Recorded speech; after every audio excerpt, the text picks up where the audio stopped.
Hey, I'm bulletproof, nothing to lose. Copyright claims, copyright. Hey, we're live. Welcome back to Tailosive Tech live on YouTube. I hope y'all like titanium because it sounds like it's part of our future. Although this is a report, I should preface actually the whole thing. Full disclosure from the beginning, this is a report from Digitimes, which I memed in the past is not super accurate, but genuinely they actually have gotten a few things right. I meme in videos prior that, everything Digitimes says, expect the opposite. But they actually have gotten quite a bit of things correct in the past, better track records than others. But apparently the new iPad will also equip the aluminum alloy chassis that will be processed by PVD. The sources have revealed. I think a bird landed on my dishy McFlatface. Oh my goodness. Can we stabilize, please, Starlink? Okay, give me a second. Hold on. I'll let it get comfortable with itself. I think I'm pretty confident a bird just landed. It's normally not this spotty, but all of a sudden it feels stable. That Starlink is being a sussy baka. I agree. Okay. Welcome to the chat, August Amberson, Tyler Forte. How's your day? It's going pretty good. Finished a couple videos. Tech vid will be dropping right after this live stream, and EV video even later than that. But we've got content produced. Got a weekend planned ahead, so this is just how I'm planning on saying goodbye to everyone, is just wrapping up the week with a fun stream.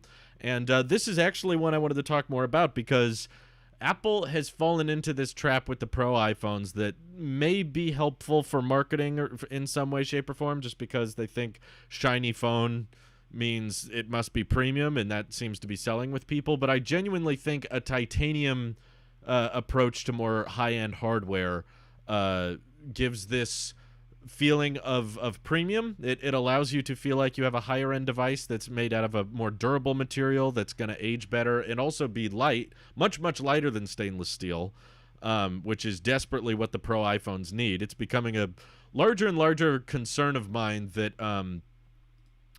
Apple's just gonna keep using the heavier metal on. Oh, is this scheduled?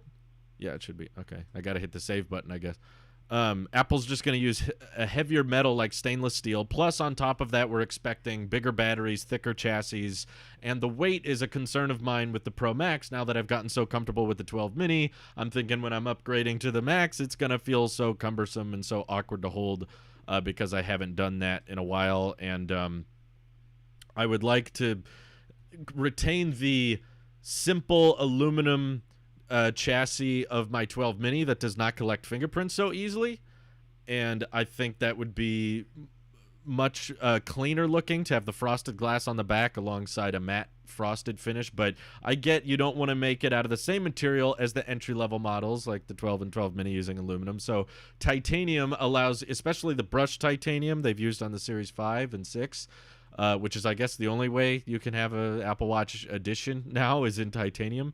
That gives a much more durable looking feel, and I'm sure it's pricey right now, but there's been a lot of talks of what the hardware direction of the refreshed next generation iPad Pros are going to be. I know we've got a while because we kind of just got mini LED XDR iPad Pros, so a lot of people are like, okay, well, what's the next step here? And I think it's actually a really a genuine question, a difficult one to answer, because Apple has clearly shown not much interest in giving more productivity-based features to the iPad, and now they're going to make, the iPad Air 4, which is very similar to the iPad Pro, and the iPad Mini 6, which is fairly similar to the iPad Air. As we're getting more and more design features across the iPad line similar to each other, as we're getting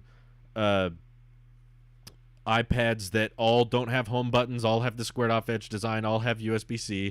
What is Apple going to forever keep as Pro features? Is it just always going to be 120 hertz or Face ID, or do they have to think of some more premium based features? And there's been several that have been floating around for a while. One of which was wireless charging, which I even live streamed about back when we were on Twitch.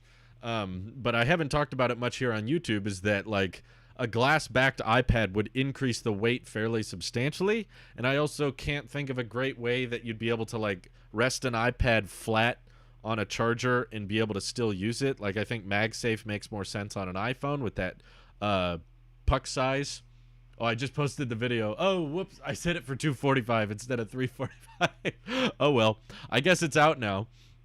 The video will still be there if you want to watch it now. You can, or you can watch it after the live stream. But I'll be here probably by the time you guys are done watching the video. I don't think I've ever tried that. I'm going to drop a video as I'm live streaming. Cool. We'll see how the performance of that one does. How expensive would that be? I don't know. Someone claims to say that titanium is only 100 more than steel. I don't know what that measurement is based on. 100 more what? But I have to imagine if they're using it on the Apple Watch editions that it definitely takes up more. But the Essential phone, which obviously didn't work out, was made out of titanium. Oh, my God. I put my mouse in the hot corner. And essentially, I think that if Apple is planning on some type of wireless method, either it's throwing MagSafe on the back of the iPad or trying to put gigantic Qi coils, some kind of weird charge mat that's definitely not AirPower because AirPower's dead and forever will be. But some kind of way of bringing wireless charging to the iPad would increase the overall weight. So perhaps switching to a titanium chassis could help with the... It might even help with the build quality of it not being as prone to flexing and bending.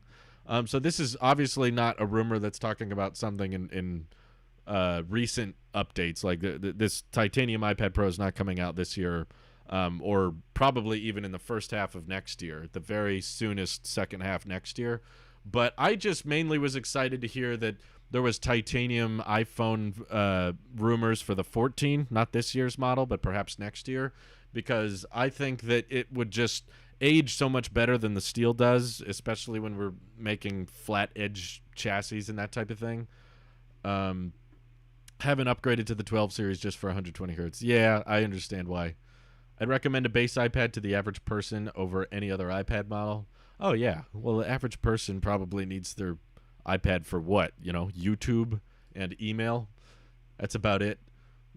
Are there any other hardware features and changes coming to the next iPad Pro or no? There's been talks of them adopting OLED, which I know sounds weird right after Mini LED because a lot of people were kind of assuming Mini LED would be way better than OLED, so you would be skipping the need for that standard altogether, but I don't think it necessarily is. I think it has a fair share of advantages where Mini LED makes more sense on things like iPads and MacBooks, but OLED makes more sense on iPhones right now. But there's talks that they're finding ways of ironing out the OLED's burn-in problems and peak brightness levels and dynamic range to the point that an OLED iPad Pro could work. It's just not really ready yet. An OLED display can also be thinner, whereas Mini LED is thicker than LCD. It's very similar to an LCD. It just has kind of a dynamic backlight. A typical LCD just has one panel on the back that lights all the pixels, whereas Mini LED is taking a bunch of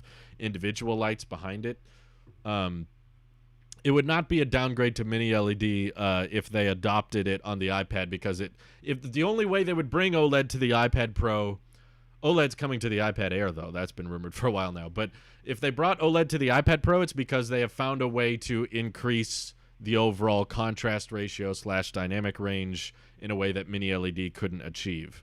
So they wouldn't do it if it was an objective downgrade. Like right now, yes, the OLED display technology isn't good enough yet, especially when you're trying to do 120 hertz and the peak brightness levels just aren't there. But technically, the OLED displays on our iPhones have a contrast ratio of 2 million to 1, whereas Mini LED is 1 million to 1.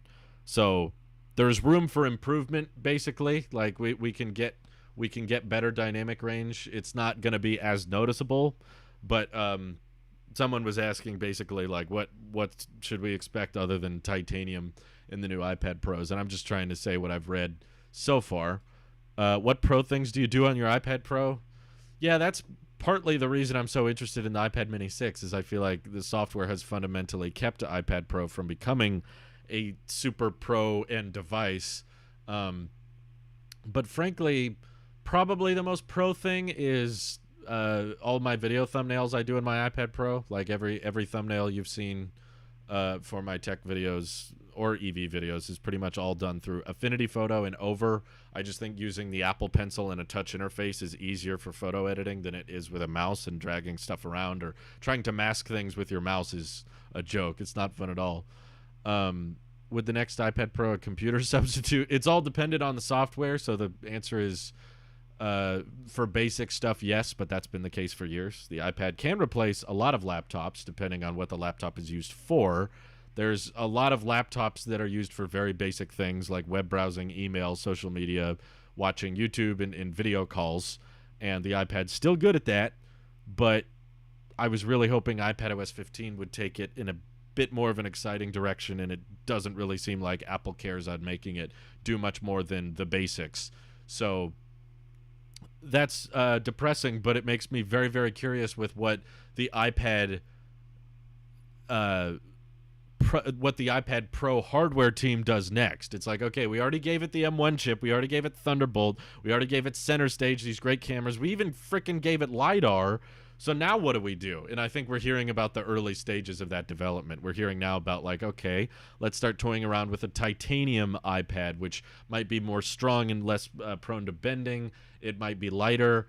It might be able to increase the price a little bit and give it a bit more of a premium build quality, because as the iPad Air gets better and the iPad Mini 6 borrows more features from the iPad Pro, then the iPad Pro is going to need something going for it aside from just 2 terabyte storage configurations. Plus, I guess Face ID and 120 hertz, they might keep that as a Pro feature for many years. What would it take hardware-wise for you to upgrade your 2018 iPad Pro? That's a tough one. Honestly, like, there's not much fundamentally wrong with my 2018 iPad Pro other than the OS being so limited and it not being more capable. I don't think we've even reached the peak limits of the A12X chip from 2018. I don't think there's a ton of stuff we've come up with on iPadOS that is limited by that chip. M1 chip is even crazier faster, but it's just all wasted because there's not a ton of apps that can do anything with that power. So I have a hard time coming up with things that I would upgrade for. Honestly, I can't think of anything. I'm trying to. As long as the OS is in its current state, I don't really see the point. I mean, I like features like Center Stage, and it's nice having better dynamic range, but I would not put that much money into upgrading my iPad just for those features alone because it's not as noticeable.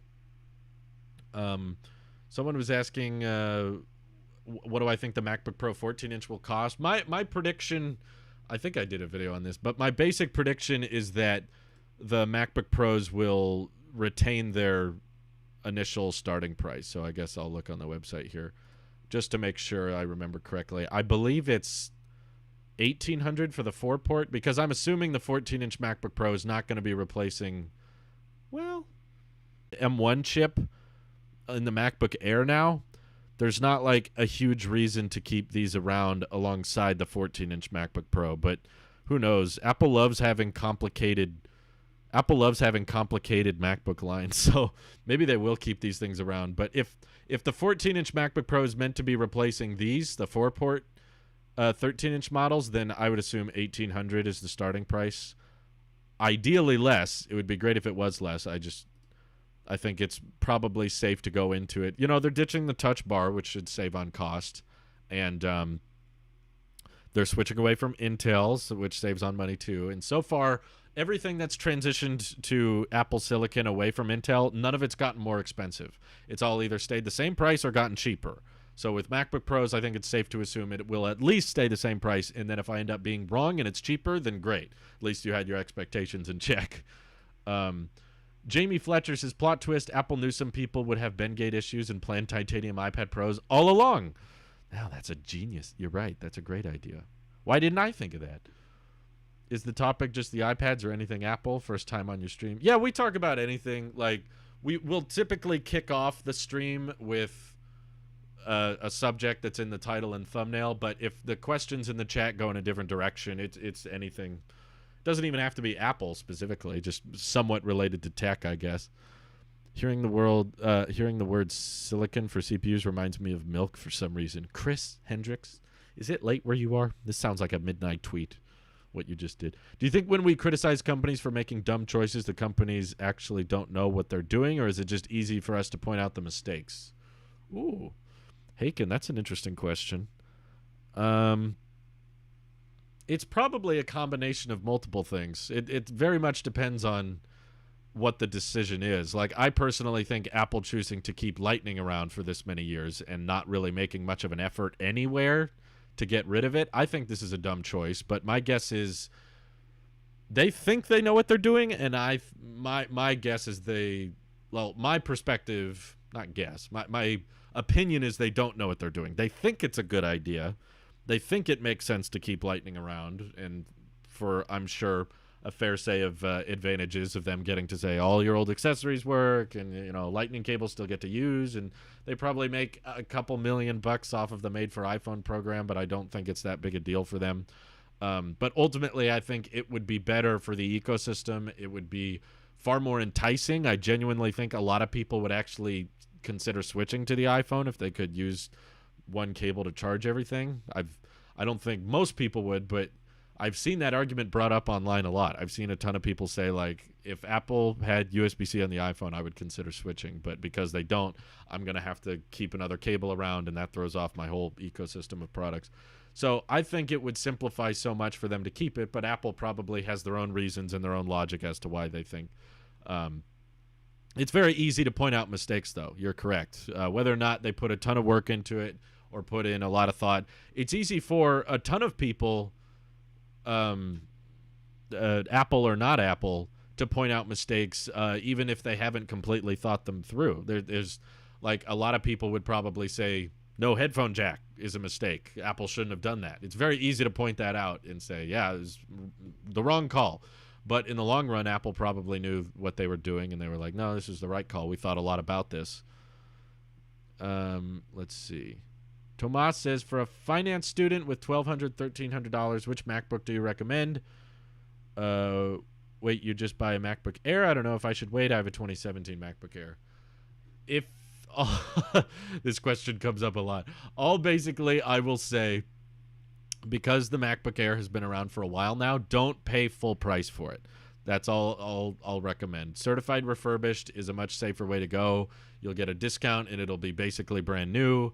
So if you need a Mac soon, you could wait, but I don't think your $1,300 will necessarily cover a 14-inch MacBook Pro, because that's likely to be around $1,800, maybe $1,700 or $1,600, but that's outside your budget. So I guess if you're willing to wait and save up a little bit more, obviously M1X chip mini LED MacBook with the legacy ports is probably going to be much better, but if that's just outside your budget, then getting a refurbished MacBook Air is still plenty of performance, plenty of battery life for really good value.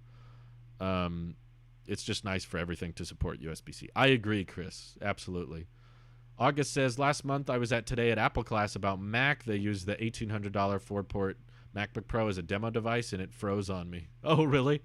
That's funny. I blame Intel. It's all Intel's fault. Cables don't matter anymore on iPhone because of wireless charging. Qi chargers work on most phones. I know, but a lot of people don't like those, I'm fine with it. I don't use the Lightning cable to charge my phone. I do MagSafe for everything. But when we run the polls and we see what most people want the iPhone to have, it's not MagSafe only. It's not portless. That's going to scare a lot of people away because of all of their accessories and wired CarPlay options and their docks and that type of thing. In maintenance, hard reboots and factory reset modes that you do through the connector. And it becomes more likely for you to brick a device if you take away the port.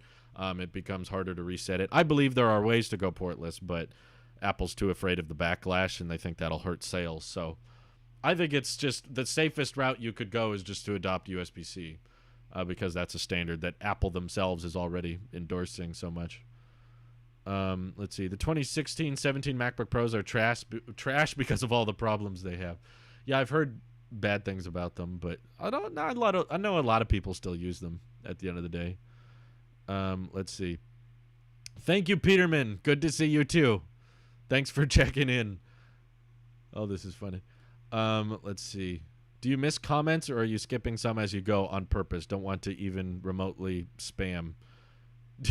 Well, when there's over 200 people watching, there's literally no way I'm going to be able to read every single comment.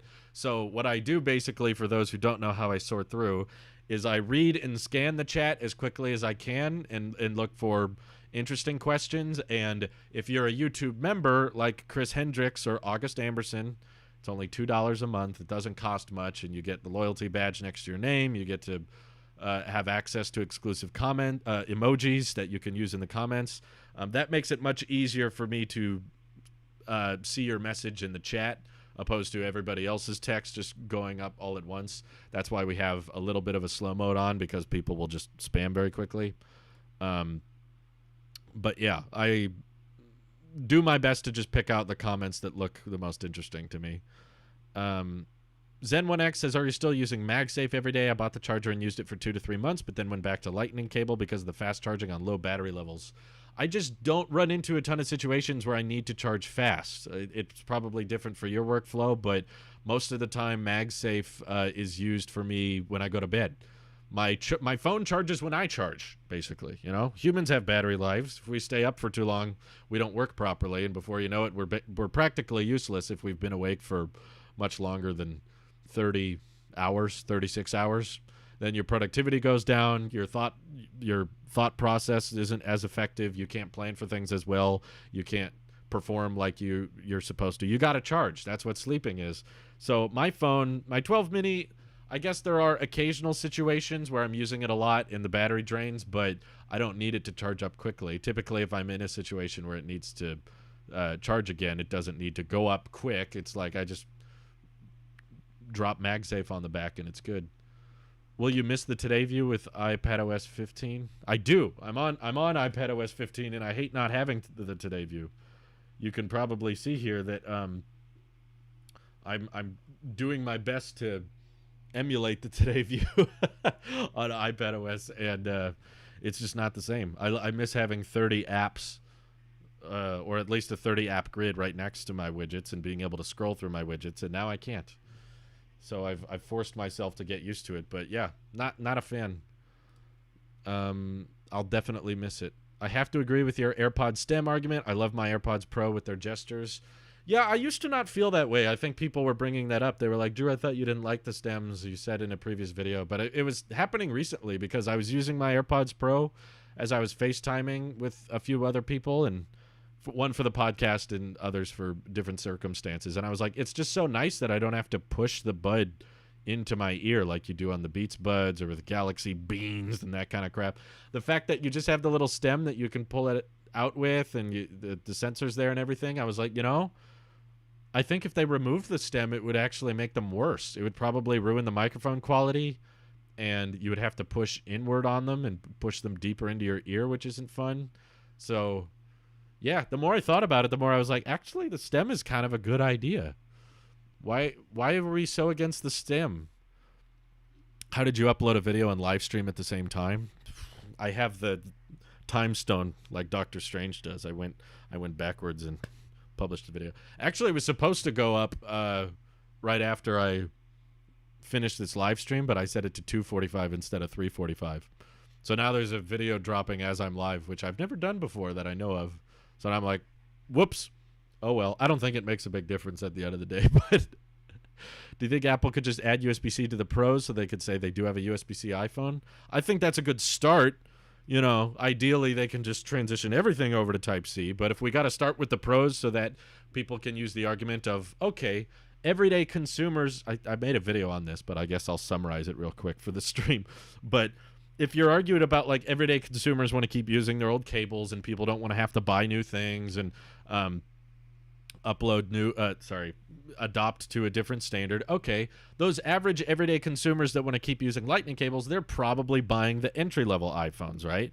They're buying the regular iPhone 12 or iPhone 13 in this case. But the pro iPhone people, the people that spend $1,000 or more on their iPhones and, you know, buy it on launch day and all that, they're probably the type of people to have iPad Air 4 with Type-C or iPad Pros with Type-C. They're the type of people that probably have a MacBook Air, a MacBook Pro with Type-C. So they've already got some Type-C in their ecosystem. So it's not that big of a stretch, in my opinion, for, okay, the pros. The other reason that I brought up in that video was that there's talks of Apple adding 120 hertz to the entire iPhone lineup, not this year, but next year. And if that's the case, Apple's going to need to try to figure out some incentives to give the hardware to the Pro iPhones. So, like, why would someone buy a Pro iPhone instead of a entry-level iPhone, especially if the rumor ends up being true that Apple's going to scrap the mini iPhone and have two Maxes. So you'll have a Pro 6.7-inch iPhone and a entry-level, cheaper 6.7-inch iPhone. And by cheaper, I don't know how much less money it'll be. But if they have two iPhones that are big screen sizes, then they're going to need to come up with something like, because I think the size of the Max is the main reason a lot of people buy it. And if they were making cheaper Max iPhones, that you would need to come up with some reason for people to spend extra money. And I think the internet, at least in the tech community, has been fairly vocal about, we want Type-C. This is an important feature for us, and I would definitely pay extra to have a Type-C port. So maybe Apple will use that as a selling point to upsell you. Like, well, it's a Pro port, so that's why we're putting it on the iPhone. Excuse me. And before you think that's crazy, keep in mind they've basically done the exact same thing with the iPad. They've brought it to the Pros and the Air 4, which are more expensive, and they're like, okay, so these iPads get Type-C, but the budget iPad and the Mini, no, those get Lightning. So they've got one lineup with two connectors, but the more expensive one comes with Type-C. So that's why I personally think that's why I think it might be a good idea. But anyway, why can't we see form of NSV to do data transfer of USB-C? What do you mean? Why can't we see form of NFC to do data transfer? I don't know what you're exactly referring to, but NFC does not transfer data quickly. NFC can transfer data in a very, very close proximity, but it's not a fast transfer standard. Bluetooth is much faster. I wonder why Apple can't just store from NFC on MagSafe for data transfer. Yeah, there's NFC and MagSafe, but all that NFC does is tell the phone that a MagSafe accessory has attached. There's very slow amount of data. It does not transfer megabytes or even, definitely not megabytes. It might even be just a couple 100 kilobytes or less than that. Very little amount of data can be transferred with NFC. All it does when you slap a MagSafe accessory on the back of an iPhone is say, play this one animation. And that's about it. There's very little data given. So you wouldn't be able to transfer like a ton of movies or music over that standard. Can you use the rear iPhone cameras as a webcam for the MacBooks? It'd be nice to use the rumored portrait mode video for my video calls. Well, the other thing is FaceTime supports portrait mode anyway. But yeah, there's apps that claim to do that. I wish they had that as an option. I agree. I mean, they already do things where you can be working on a presentation on macOS or a PowerPoint or a document, and then you can right-click a certain part of the document and hit Insert Photo from iPhone, and then just the camera app automatically opens on your iPhone. You can take the picture on your iPhone, and it will automatically show up in the presentation directly in the spreadsheet. So that's just one of those really, really strong, awesome features of the Apple ecosystem. So I don't know why it would be such a big stretch to just let people plug in their iPhone to their Mac and use it as a really nice webcam. Maybe that would require Apple admitting that the Mac webcams aren't very good, and they don't want to acknowledge that. They just want to say, no, you'll use the Mac webcam because that's clearly good enough for your needs. It's like, I agree, though, especially with how good the rear-facing cameras are. It would be great if I could just dock my phone with my Mac and use it as a webcam. Because you could up it all the way to 4K at 60 if you wanted to as well. Whereas the webcams on the Mac are all limited to 720p or 1080p, best case scenario, which is still not great. Request to have Tim Apple make my stainless steel Apple Watch out of an exploded Starship. Hey, there you go. Nick's in the chat reporting in from Starbase. He says you can. It's in QuickTime on Mac. You can use iPhone camera on QuickTime already. Oh, you can use directly the camera? But does it let you... I thought you can...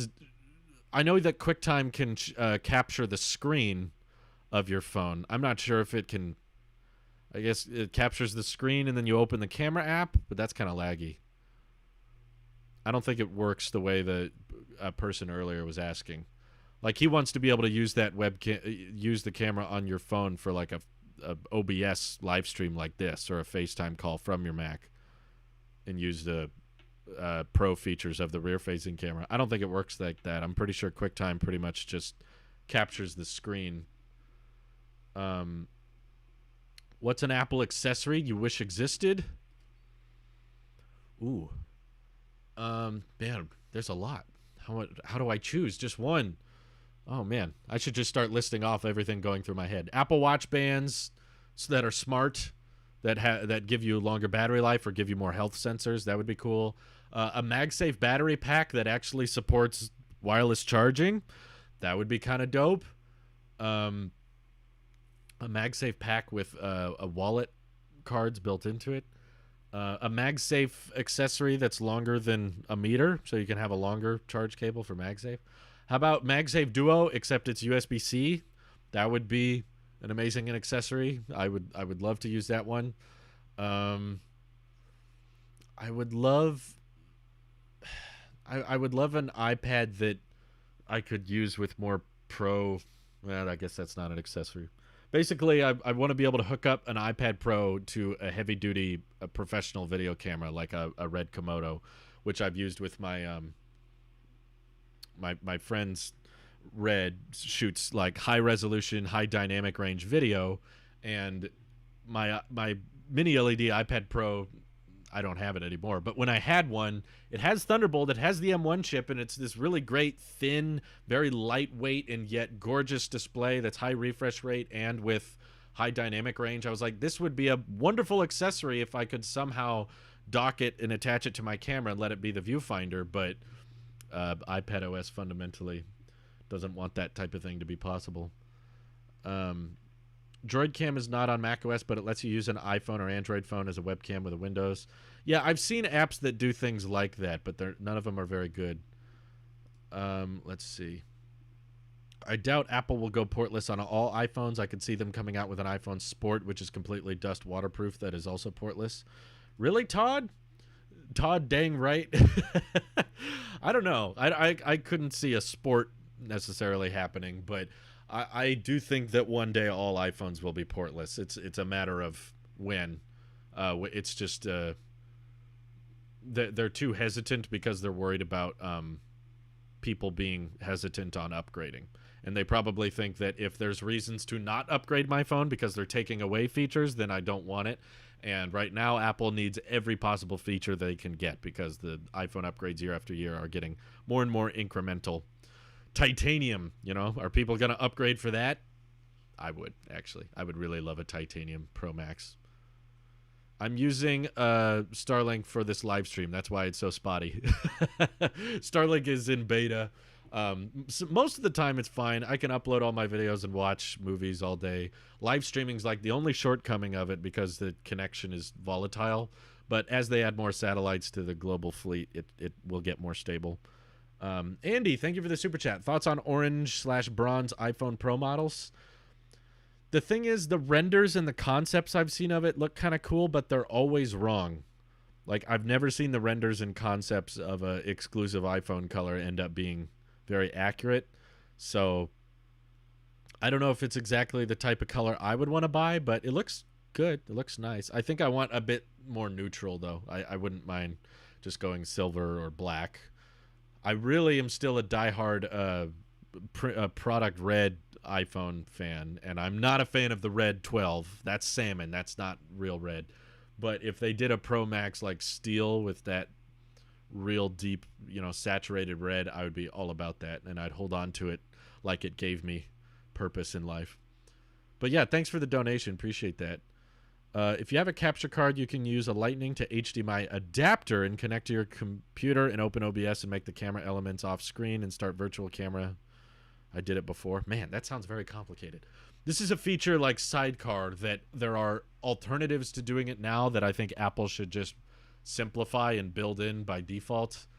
Like, before Sidecar came out, there were apps that cost money. Apps that I spent money on. I bought an app called Duet Display that specifically allowed you to turn your iPad into an external monitor just by plugging in a cable to it. And I used that feature a lot, and I thought it was really cool. And then a few years later, Apple was like, so we built this in natively to iPadOS and macOS. And I was like, oh, well, cool. I feel bad for Duet Display, but yeah. There's a lot of people who use ports for more than charging, and MagSafe sucks for data MagSafe does not do data transfer. I don't know why so many people keep assuming that. It does not. NFC does not mean data transfer. NFC does a very small amount of recognition. It's basically the technology you put in a contactless credit card.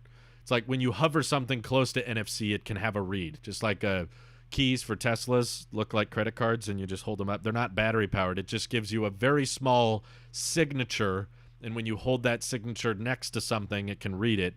But the idea of taking data from one device and using NFC to transfer it to another, that's not what MagSafe does, because NFC, it can do that in very limited forms. But yeah, that's unless they fix that, there will always be people who want the port, especially USB-C. Oh, Todd, that's very different. I didn't say there will be a time when no one wants the port. I'm saying there will be a time when iPhones don't have ports. There are lots of people that use the headphone jack on old iPhones. That didn't mean Apple has to keep it. Just because you use the port for something, that's not a good reason for Apple to keep it around. At least it's never stopped them from removing ports in the past. They remove all kinds of things that people used regularly. In fact, most of the ports Apple removed, they didn't remove because no one was using them. They weren't designing the MacBook Air thinking, well, no one seems to be using DVDs or CDs anymore. This is pointless. Let's just throw that out. No, everyone was using it, and they were like, hey, we found a better standard. We think this is what people are going to move to. This is the future, so we're getting rid of the drive. And people lost their minds. People went crazy. And Apple sold an adapter so that you could buy this $80 super drive and plug into your MacBook Air. And eventually we all got used to it. And I could see a very similar transition with ports on phones. Sure, some people use it, but Apple's quickly going to realize that as long as they ship MagSafe pucks, basically, with all the phones, people will just switch to that and do everything over the air. And yes, you will lose some functionality. There will be some random, like I use it for jailbreak, or I use it to sync with iTunes, or I use it to sync with whatever. I use it for hard resets, and they're going to look at all those use cases and go, you're the 1%, you're not most people, so we're going to get rid of it so that we can expand battery life and improve water resistance. I don't think people wanting something is a good enough reason for Apple to keep it around. Let's see. Apple's better than dragging out upgrades as a lazy way to have new features for new products, which are really old. I'm trying to understand what you're saying. You're saying Apple does that, or Apple is greater than? Should have used the colon if Apple does that, but I loved the Super Drive. Yeah, we still have it. Works pretty well, but all I'm saying is Apple's removed a lot of things that was heavily in use and that people did not want removed.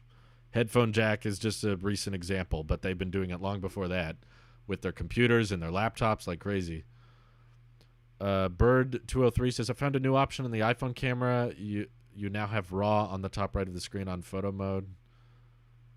Well, yeah, the Pro iPhones can shoot in RAW, but that's about it. I got Duet Display for free on Android because I bought a Chromebook. Oh. Does it just do that by default, or did it actually come with Duet Display? I don't know. MagSafe Quadro, yeah. I'm still confused after reading that report about iPad Pros getting wireless charging. I'm like, how the heck is that supposed to work? I do not get it. Apple dropped standards in their OS, like how they did not support Flash on the iPad, and now Flash is gone. Oh, did they add it and then take it away again? Yeah, they probably flip-flop. Is the whole excuse if they should remove the port so they can increase battery life pretty weak, considering some Android phones have... No, it's not. No, they're not removing it simply because it would increase battery. When Apple talked about removing the headphone jack, it had nothing to do with we can increase battery capacity. It had everything to do with Apple believed there was a better standard that they wanted people to move to, which was wireless headphones. You may not agree with them. A lot of people will argue and fight tooth and nail to say wired is better. I use data transfer with the port on the iPhone and it's better than this. You can disagree with Apple, but that's why I'm very careful in my wording of Apple will remove a standard not because it adds something. They will remove a standard because they believe there's a better one and they want everyone to switch to it. And in the future case, it could be MagSafe. They think MagSafe is better and that's the future and they want everyone on that. You may not like it, you may disagree all you want, but that's probably what their thought process would be. And I do agree. There's a lot of people that want the connector and they like the port, and that would tick off a ton of people, and it might even tick off enough people to hurt sales. So that's probably why they haven't done it yet, and that's why there's still going to be a port on this year's iPhone. But I just think it would be smarter for them to make it Type-C, personally. Let's see. I'm late. Is Portless phone on the table again for possible this year? No. People were just ranting. Basically, the chat was going back and forth because I was saying Apple should switch to USB-C. I think that's a good idea. And someone says, no, they won't do that because they're going to make it portless. And someone said, no, they won't because I use the port for something. And I'm saying that's not a good reason to keep the port. So basically, long, complicated way of saying, they'll get rid of it someday. It's not this year, but best solution that would make probably the most amount of people happy is switching to Type-C. And before people all freak out, like, the phone would still come with a USB-C cable.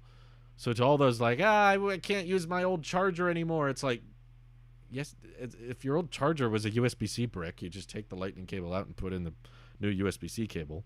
And at a certain point, I think we have to admit most people have access to at least some type of USB-C connector, whether it's for their iPad or Mac or Switch or something else. Lots of things use USB-C now. Freaking GoPros come with USB-C cables. Like, it's an open standard that Apple helped create and promote. So I don't think it's as big a stretch as switching from 30-pin to Lightning, because a lot of people had 30-pin accessories, and my mom was a great example. My mom's car had into the center console a 30-pin connector, and by the time she bought it, Apple had already switched to Lightning, and this was not an easy-to-remove connector. It was like custom built in right to that car. So she had to get the stupid little 30-pin to Lightning adapter, and it raised the phone up a lot higher, and it was awkward, but, you know, Apple was willing to get off of that standard because they believed Lightning was better. But the only difference now is Lightning is on more things than 30-pin was on, but the difference is when Lightning was introduced, it was on nothing. It was a completely new port, a completely new standard. Nobody had Lightning cables. No third parties had Lightning cables. Whereas if we're switching to USB-C, this is something Apple's been shipping with their stuff for 6 years now. I believe the 12-inch MacBook had USB-C and came out in 2015. Apple helped develop Type-C, and they can keep shipping it with their MacBooks and iPads. So it's like, and it's being used by Android, so they're flushed with USB-C cables. You could probably make the argument it would be easier for people to switch from Android to iPhone if the iPhone had Type-C, because people could keep using their old chargers. Titanium is harder to machine than steel, so a titanium iPad would be really expensive, I presume. Yes, Apple likes that. That means they can raise the price. But if they're not going to make the iPad more than just an iPad, and they're always going to fundamentally limit it from what macOS is capable of, then they've got to come up with hardware that justifies a higher price. As the iPad Air is going to become better and better and get more Pro-like features, and the iPad Mini is going to turn into just a smaller version of the Pro, they need to come up with more premium hardware choices, whether it's, I don't know, in Super Retina OLED displays or wireless charging somehow. I don't know how exactly it'll work, but some type of hardware needs to improve on the Pro line moving forward, right? Because we know that Apple has this fundamental issue with the iPad being much better in regards to software performance. They don't want to give it Pro applications. JSN's like, why not make titanium iPhone Pros? That's also in the rumor mill. That's also brewing. Here, I'll pull it up so you guys believe me. Basically, you can do this along with me, but if we go to Mac Rumors and just search titanium, well, Series 6 titanium is unavailable. But, yeah, this was in July, so this was a while ago. But the iPhone 14 series, so it's too late. We're not going to get it. I don't like all these ads. We're not going to get titanium iPhone this year because it's already in mass production. There's too many moving parts, but there is talks from investor report from JP Morgan saying that one of the biggest changes to the case design in the 2022 iPhone series will be the use of the titanium alloy. So this gives me hope. I don't think I would upgrade solely off of this, but it does make me excited because while the steel shiny iPhone look is cool, I hate the way it collects fingerprints and scratches much more noticeably than aluminum. And I like the frosted glass, so I just wish I could get frosted glass and shiny edges. I wish I could get frosted glass and matte edges, and that combo doesn't currently exist. So basically it sounds like titanium is potentially going to be used on more and more Apple products, which definitely, that's a step in the right direction. I'm happy they're doing that. Do you think Apple will make an actual television set? If so, do you think Apple would ship a set of external or internal speakers? Well, they kind of got the HomePod going for them now, so I don't think they would need additional ones. But I feel like if Apple is not making a dedicated television yet, oh my God, there's water shot everywhere. I don't think they ever will. Like, they've had so many years to do it. I remember reading rumors about it like in 2014 or 2015. There was a news report saying Apple was hiring former engineers from LG or something, or people that specialized in making dedicated TVs. They were hiring those employees, and people were like, oh, this means Apple's making their own TV, and they never did. It's like they definitely have the money, they have the resources, and they've got tvOS. Personally, I think they should. I think they could make a really clean setup. I personally, one of the things I just don't really like about the Apple TV is the fact that I would have to have a separate box and go to HDMI 1. It would be so much easier if I could just buy a TV that already has tvOS built into it. Honestly, I don't even care if Apple makes it. Like, TCL can make it, LG can make it, Samsung could make it, for all I care. Just make some decent TVs on the market that by default run tvOS. Like the TCL TV we have right now just default has a Roku built in. It's not a stick. It's not a box with an HDMI cable. It just, you turn it on and you got all your channels, whether it's YouTube or Peacock or Tubi or any of those channels, and then alongside those channels you have HDMI 1, HDMI 2, HDMI 3. I think you could do something really clean and really nice with a tvOS powered TV where you have the different channels. So you got the arcade and activity apps and the music app and your Disney Plus and Netflix apps, and then alongside all those tiles that you swipe between, you also have HDMI 1, HDMI 2, so you could plug in consoles to that TV, but the fundamental core of it runs tvOS. I bet a ton of people would buy it. I just don't know why Apple hasn't got into that. I know they're probably against outsourcing their software onto third-party hardware. Apple's that's a big no-no for them, unless it's a car. I guess they make CarPlay and they let that run on, obviously, cars that aren't made by Apple. But yeah, I agree. That would be lovely if they did it. I just think there must be some core reason as to why they haven't done it yet. There must be an issue, right? There must be a problem. They must fundamentally think that it's not worth going into, or maybe I used to say that maybe they think the TV market is too saturated, but Apple's gone into a ton of markets that were already too saturated. Like AirPods Max, over-ear headphones. There's so many over-ear headphones on the market, and there's so many different ones to choose from between Beats and Bose and Sony's and countless Sennheisers, and there's countless over-ear headphones on the market and tons of audiophiles that get into the nitty-gritty performance of each of them and the prices. And Apple still felt confident enough to go after that. They were like, hey, let's make our own pair of over-ear headphones, and they kind of suck, but they did it.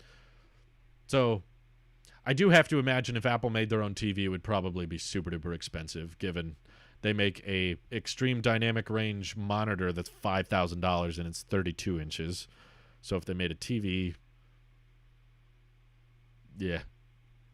Cars don't run CarPlay. It's just mirroring CarPlay from the iPhone. Yeah, you know what I mean. The iPhone is sending it to the, it's being displayed in the car. Am I alone in only having one or less USB-C charger, brick and cable? No, you're probably not alone, Tor. Probably via AltStore, since when it's installed, Uncover can install over Wi-Fi. If Apple removes the charging port, jailbreak hackers will get a jailbreak over local Wi-Fi to work. I'm sure jailbreakers have a ton of time and a ton of patience. There will be some way. But I've seen several people say that jailbreaking would be harder with a portless phone. That's a great reason for Apple to get rid of the port. I just found it funny in like Discord or Twitter and stuff. People were like, yeah, but then you couldn't jailbreak. I'm like, that's a great argument to get rid of it, because Apple, I'm sure, does not like jailbreaking. They're not going to endorse and promote jailbreaking. So if there was a way for them to make it harder for you to jailbreak your phone, they would do it. So by no means is that a good reason to keep the port around.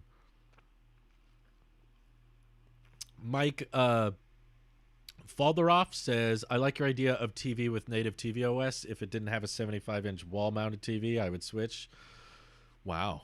Subtle flex on us there, Mike. He's got a 70-inch wall-mounted TV. My TV's wall-mounted, but it's just 55 inches.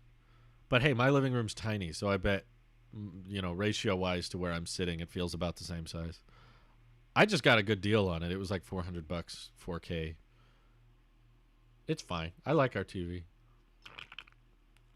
Sebastian Colodi, thank you for the super chat. How's your iPad battery holding up? My 2018 Pro only lasts for 6-7 hours now, when I used to get over 10. Yeah, if it's getting old, that makes sense. It's holding up fine. I don't really notice much of an issue. I'm sure it's bad because I've been using Sidecar a lot with my Mac, and I've left it plugged in and at 100% for extended periods of time. I've seen other people complain about this before, and I've probably not brought this up as much as I should, but I really wish, especially with features like Sidecar, maybe there's some smart Apple battery management I don't know about, but I really wish that you could manage the battery charge of the iPad better. They still don't give you battery health settings on the iPad. They give it to on your iPhone, and I believe now in the new versions of macOS you can see your battery health, but they don't want to give it to the iPad. Again, because that would require the iPadOS team to do something. The iPadOS team doesn't want to do anything, so sorry. But I just wish that, like, if I'm using my iPad via Sidecar with my Mac, like, can you just lock the battery percentage at 80% and, like, let me go into settings and say, don't charge past this point? Because obviously I plan on using my iPad Pro for much longer, and I want to preserve the health, but whenever you're using Sidecar, it's charging, and it's like 100% for long periods of time. So now I'm like intentionally trying to find ways to unplug it and not leave it charging at 100% all the time so that the battery will genuinely go down. And I don't try to kill it all the time, but sometimes that'll just happen if I take it into the living room or the bedroom or use it elsewhere or just use it disconnected from the Mac for a while. It's like, why can't we manage the iPad battery better? I don't really get it. Exactly, Warhead. It's two guys. iPadOS team is 2 people, so we can't expect them to do much work. At least we got low power mode. We didn't have that for a while, but we did get that feature. But yeah, I wish I could check my battery health. I don't know if mine lasts 6-7 hours. I bet that's probably accurate. If you've got a 2018 Pro and I've got a 2018 Pro, it just really depends on what you're doing, I'm guessing. Like if you watch a YouTube video on your iPad with the speakers blaring, it probably sucks the life out of it a lot faster. iPad never is good as computer. Hard to find reason to purchase newest iPad Pro. Well, Jake, it just depends on what you're doing with it. I know tons of people in my personal life that have replaced their laptops with iPads just because they were doing very basic things on their laptops. iPads have not gotten to the point of replacing every laptop, but a substantial amount of them, yes. But it's also cheaper than a lot of laptops. RSC says they created their own market with AirPod Max over-ear earphones that are more a piece of mode than headphone. A piece of mode? Piece of mind? Is that what you mean? I'm trying to understand. Don't expect me to understand your questions if you don't read them before you ask them. I'm just gonna read through your typos. Just makes me laugh. People are like, I don't know what that said. Send. Let's hope Drew figures it out. I like Center Stage, but wasn't enough to want me to upgrade from my 2020 11-inch. Yeah, I don't think anybody would like Center Stage enough to upgrade just for that as well. I agree. It's one of those things that, like, okay, if my iPad Pro blew up or went Note 7 on me or it got stolen or it broke in half and just something went cataclysmic. Oh my God, I can't speak. Something went wrong. All right, I'll just say it that way. and I needed to get a new iPad Pro, obviously the mini LED one would have a fair share of advantages. I enjoyed Center Stage and it was fun, but is that worth the entire upgrade? Honestly, I'd probably be more likely to just buy a 12.9-inch certified refurbished from 2018 because that would be a lot cheaper. But yeah, I'd likely want to treat myself, be like, yeah, okay, I'll get the newer one with the M1 chip. Do you think the Series 7 will justify an upgrade from Series 4? Depends what you're looking for. If you're thinking of some functional benefit or some health sensor that wasn't there before, well, I guess from the 4 you would get blood oxygen level sensing, but that's not a good reason. If you're looking for anything more than aesthetics, I would say no. Like my friend Randy is upgrading to the Series 7 not because he needs something with it. It's just his Series 4 battery health has gotten so bad that it's not lasting him through the day. And this, I'm well aware, is a fundamental built-in flaw with all smartwatches, is that their battery, because it is small, the smaller the battery, the quicker it degrades. And a lot of us buy watches, and of course, the Apple Watch has peaked very quickly. It has already matured, and that means that there's very little things Apple can do to give you functional reasons to upgrade year after year. And they try their best, but that, like, they were already hinting at this with the last Apple Watch Series 6 commercial, where it's like, it already does that. It already does that. What if it did this? It already does that. So they have all these. You can tell the marketing department's milking the fact that, well, it pretty much does everything we could possibly think of. There's very little things left we can add. So if you're just looking for what functionally can I do with the Series 7 that I can't with the 4, yeah, not much. It's pretty much going to tell the time and track your activity rings and pair with your phone, and the basics will still be there. But after a certain number of years, your watch will degrade in battery health, and I don't believe Apple offers battery replacements with them. So the best solution most people have is just, well, I guess in a few years I'll buy a new one with a fresh battery. That way it'll last me throughout the day, and that covers you for another 4 or 5 years, maybe less, depending on how you use your watch. But yeah, I don't think they do replace them that I know of. Do you think the 13 Pro's 120 hertz will be smoother than the iPad's 120 hertz because of OLED? No, I don't think the refresh rate changes depending on the type of display it is. It'll be about the same. Not about. It'll be identical. LTPO, dynamically refresh. I bet the driver that they use in the iPad Pro refresh rate will be darn near spot on the same as the refresh rate for the iPhone. Do you think the price will go up because of titanium on the iPads? Probably. I'd assume so. If they do end up using it, they might not, but it's a more expensive material, but they got to find ways of getting people to upgrade to the Pros, and it's not going to be software exclusives, and soon it won't be great dynamic range because the iPad Air is getting an OLED display next year, and probably eventually we'll get Face ID and better biometrics and all that. So they got to find some way to get you to upgrade on the Pros. What do you get for more money? It's like, well, this is lighter, it's more durable, it probably will look cooler. I like the look of the titanium Apple Watches. What color options will be out for the stainless steel Series 7? Ooh, it's a good question. I don't know. Yeah, I guess last year we were hoping they would do a steel Pacific blue, but they didn't, right? Yeah, they just did it on the 12 series. Well, now that the Series 7 should be squared off and it matches with the iPhone better, maybe they will match it. So who knows? We might get that orange, bright orange bronze Series 7 with steel. That would be cool. I hope it doesn't go down as quickly in the future as it is right now. Bought the stainless steel version thinking I could keep it for at least 2 years, preferably 3 or 4. Well, how is it lasting you? Because for me, like, my Series 6 is at 95% as well, but I easily get through the day. I'm usually putting my watch on the charger. I also have the always on display turned off, so that probably helps. But with that turned off, I usually end the day around 70, 75%. So I'm barely draining the battery. So I could probably hold on to this for several years. Basically, I would have to get down to like 80, 75, 70% battery health before the watch couldn't get me through the day. And I think we've got a while before that. Do you think the Apple Watch 3 is going to get retired this year or after this year? I've kept it because I don't need the fancy features, but my 3 is lasting less and less time.